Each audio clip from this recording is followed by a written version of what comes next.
March ತಿಂಗಳ ನಂತರ ಸಚಿವ ಸಂಪುಟ ವಿಸ್ತರಣೆಯಾಗಲಿದ್ದು ನಾನು ಸಚಿವ ಸ್ಥಾನದ ಆಕಾಂಕ್ಷಿಯಾಗಿದ್ದೇನೆ. ಈ ಬಾರಿ ನನಗೂ ಸಚಿವ ಸ್ಥಾನ ಕೊಡಲೇಬೇಕು ಅಂತ ಹೇಳಿ ಶಾಸಕ ವಿನಯ್ ಕುಲಕರ್ಣಿ ಹೇಳಿದ್ದಾರೆ. ನನಗೆ ಪಕ್ಷದಲ್ಲಿ ಎಷ್ಟು ಕೆಲಸ ಮಾಡು ಎನ್ನುತ್ತಾರೋ ಅಷ್ಟು ಕೆಲಸವನ್ನ ಮಾಡ್ತಾ ಇದ್ದೇನೆ. ಪಕ್ಷದಲ್ಲಿ ದೊಡ್ಡ ಬೆಳವಣಿಗೆಗಳು ನಮ್ಮ ಹೈಕಮಾಂಡ್ಗೆ ಬಿಟ್ಟಿದ್ದು ಈ ಬಾರಿ ನನಗಂತೂ ಸಚಿವ ಸ್ಥಾನದ ಆಕಾಂಕ್ಷಿ ನಾನಿದ್ದೇನೆ ಅಂತ ಹೇಳಿದ್ದಾರೆ.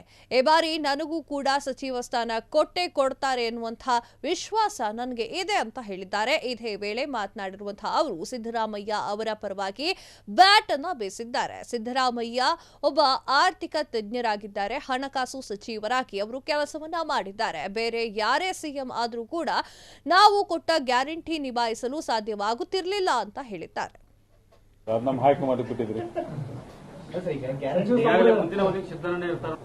ಅದ್ರ ಬಗ್ಗೆ ನನಗೆ ಯಾವುದೂ ಗಮನಕ್ಕಿಲ್ಲ. ನಮ್ಮ ಪಕ್ಷದಾಗ ಏಟ್ ಕೆಲಸ ಮಾಡಂತ ಅಷ್ಟು ಕೆಲಸ ಮಾಡ್ತೀವಿ. ಅದು ದೊಡ್ಡ ಅವ್ರ ಲೆವೆಲ್ ಆಗಿದ್ರೆ ದೊಡ್ಡವ್ರು ಮಾಡ್ತಾರೆ. ನಮ್ಮೆಲ್ಲ ಸಚಿವ ಸ್ಥಾನಕ್ಕೆ ಈ ಸಲ ನಾನು ಆಕಾಂಕ್ಷೆ ಇದೀನಿ.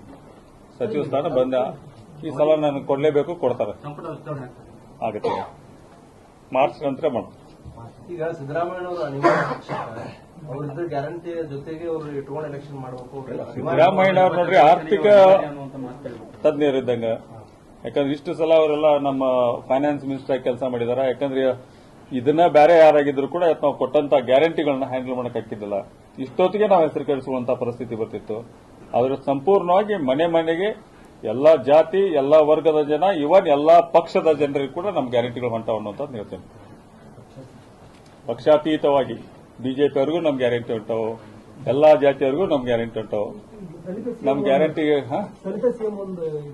ಅದನ್ನ ನಾ ಹೇಳಿನಲ್ರಿ, ಹೈಕಮಾಂಡ್ ಬಿಟ್ಟಿದ್ದವ್ರು ಯಾವ ಕಮ್ಯುನಿಟಿ. ನಮ್ಮಲ್ಲಿ ನೋಡಿ, ನಮ್ಮ ಪಕ್ಷದಲ್ಲಿ ಜಾತೀಯತೆ ಇಲ್ಲ.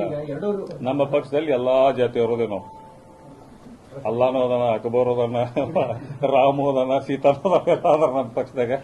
ಹಂಗಾಗಿ ನಮ್ಮ ಪಕ್ಷದಾಗ ಏನ್ ಜಾತಿ ಇಲ್ಲ. ನಮ್ಮ ಪಕ್ಷದಾಗ ಹೈಕಮಾಂಡ್ ತೀರ್ಮಾನ ಮಾಡ್ತದ. ಅವರ 2.5 ವರ್ಷಗಳ ಸಿಎಂ ಬದಲಾವಣೆ ಅಂತ ಆರಂಭವಾಗಿ ಮಾತು ಕೇಳಬಹುದಿತ್ತು ಕೆಲವೊಂದು ಕಡೆ. ನಾ ಹೇಳಿಲ್ಲ, ನನಗೆ ಏನು ಗೊತ್ತಿಲ್ಲ ಅದ್ರ ಬಗ್ಗೆ. ಅದನ್ನ ಹೈಕಮಾಂಡ್ ಅವ್ರು ಯಾರು ಬಂದಾಗ ಕೇಳ್ರಿ.